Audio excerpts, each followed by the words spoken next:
Assalamualaikum warahmatullahi wabarakatuh. Rahayu Rahayu Sagung dumadi. Misteri sirnanya Kerajaan Pajajaran.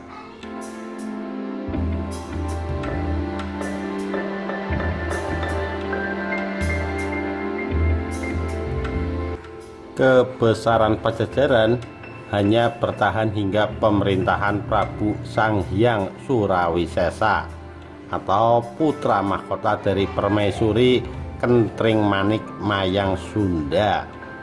Prabu Surawisesa memerintah kerajaan Pajajaran dari tahun 1521 sampai 1535 Masehi. Setelah wafat digantikan oleh putranya yang bernama Ratu Dewata. Ratu Dewata merupakan raja ketiga Pajajaran. Ia cenderung mengabaikan urusan duniawi.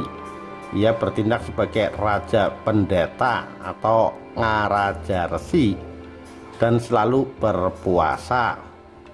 Hanya makan buah-buahan dan minum susu. Mungkin ia merasa jemu dengan urusan duniawi seperti peperangan yang sering terjadi, atau mungkin untuk keamanan negara merasa percaya dengan perjanjian antara Pajajaran Cirebon yang dibuat oleh ayahnya dengan Susuhunan Jati. Panembahan Hasanuddin dari Banten pesisir sebenarnya kurang setuju atas perjanjian damai Pajajaran Cirebon, sebab perjanjian itu hanya aman bagi Cirebon tetapi menjadi ancaman bagi Banten. Ia menyetujui perjanjian itu karena taat pada ayahnya Susuhunan Jati. Hasrat Panembahan Hasanuddin untuk menguasai Pakuan secara terselubung membentuk pasukan khusus tanpa identitas, sebagaimana yang telah dilakukannya ketika membentuk pasukan gerilyawan misterius di Banten. Secara garis keturunan, Panembahan Hasanuddin adalah cicit Sri Baduga Maharaja dari alur darah Kawunganten maupun dari Susuhunan Jati. Mungkin ia merasa berhak atas tahta Pajajaran. Akhirnya terjadi pertempuran antara pasukan Tambuh Sangkena tanpa identitas dengan pasukan Pajajaran. Namun Pajajaran masih terlalu tangguh untuk dikalahkan oleh pasukan tersebut. Peristiwa tersebut disindir dalam Carita Parahayangan Kropak 406. Ya, hati-hatilah orang-orang yang kemudian janganlah engkau kalah perang karena rajin puasa. Ratu Dewata memerintah Pajajaran dari tahun 1535 sampai 1543 Masehi. Setelah wafat digantikan oleh putranya yang bernama Ratu Sakti. Ratu Sakti dalam menjalankan tugasnya sebagai Raja Pajajaran keempat bertindak terlalu kejam. Dalam situasi Pajajaran sedang memburuk, Ratu Sakti bertindak sekehendak hatinya, tidak lagi mempedulikan etika kenegaraan.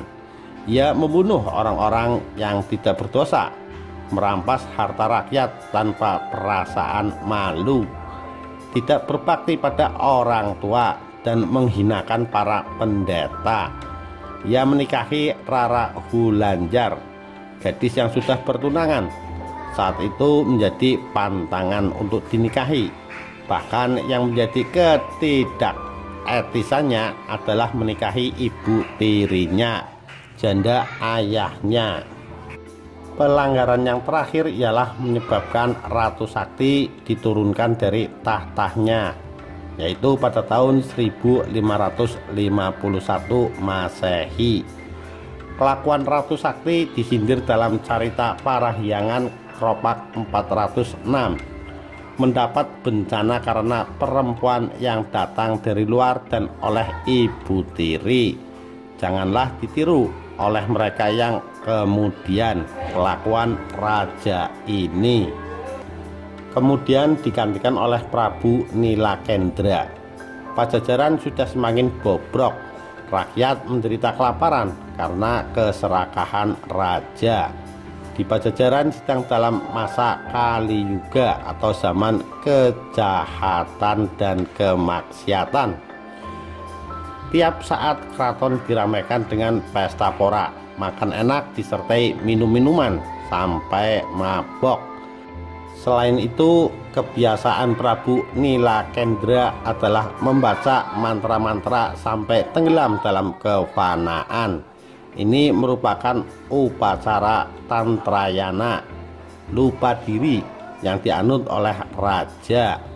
Sehingga saat datang pasukan tanpa identitas mengempur ibu kota Pakuan, Prabu Nilakendra tidak berdaya. Ia meloloskan diri meninggalkan keraton.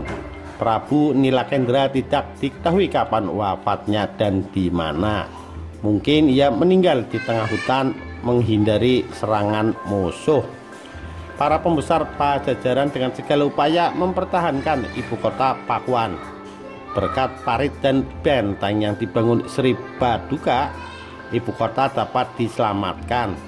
Setelah pasukan tidak dikenal melakukan serangan yang kedua kali, tokoh-tokoh penandatanganan perjanjian perdamaian Pajajaran Cirebon satu persatu meninggal. Mereka adalah 1. Prabu Sanghyang Surawisesa, wafat lebih awal pada tahun 1535 Masehi. 2. Susuhunan Jati, wafat pada tanggal 12 bagian terang bulan Badra tahun 1490 Saka atau 19 September 1568 Masehi. 3. Fadilah Khan yang menggantikan Susuhunan Jati meninggal 2 tahun kemudian pada tahun 1570 Masehi. 4. Panembahan Hasanuddin, wafat pada tahun yang sama dengan Fadilah Khan pada tahun 1570 Masehi. Panembahan Yusuf sebagai pengganti Panembahan Hasanuddin menjadi raja di Surasowan. Mulai tertarik untuk membersihkan Pakuan secara terang-terangan. Keadaan Pakuan sendiri setelah ditinggalkan oleh Prabu Nilakendra sudah tidak berfungsi sebagai ibu kota kerajaan. Sebagian penduduk telah mengungsi ke wilayah pantai selatan, membuat pemukiman baru di daerah Cisolok dan Bayah. Sebagian lagi ke wilayah timur. Tahta kerajaan dipegang oleh Prabu Ragamulya Surya Kencana. Seluruh kerabat keraton mengungsi ke wilayah barat laut, tepatnya di lereng gunung Pulasari, Pandeglang. Prabu Ragamulya Surya Kencana beserta pengikutnya berusaha menegakkan kembali kerajaan Pajajaran dengan ibu kota Pulosari, dahulu ibu kota kerajaan Salakanagara. Ia bertahta tanpa mahkota karena atribut kerajaan dipercayakan kepada Senopati Jayaperkosa beserta adik-adiknya untuk menjaga Pakuan, Sri Bima, Punta, Narayana, Madura, Suradipati. Sulit dibayangkan, Ragamulya menghindari serangan Banten justru membuat ibu kota kerajaan berdekatan dengan Surasowan. 9 tahun Panembahan Yusuf memegang tahta kerajaan Surasowan. Barulah ia melampiaskan hasratnya untuk membumi hanguskan ibu kota Pakuan. Panembahan Yusuf mengerahkan pasukan besar dari Surasowan, kemudian digabungkan dengan bala bantuan pasukan dari kerajaan Cirebon mengadakan serangan besar-besaran ke Pakuan. Benteng Pakuan yang kokoh dapat ditembus.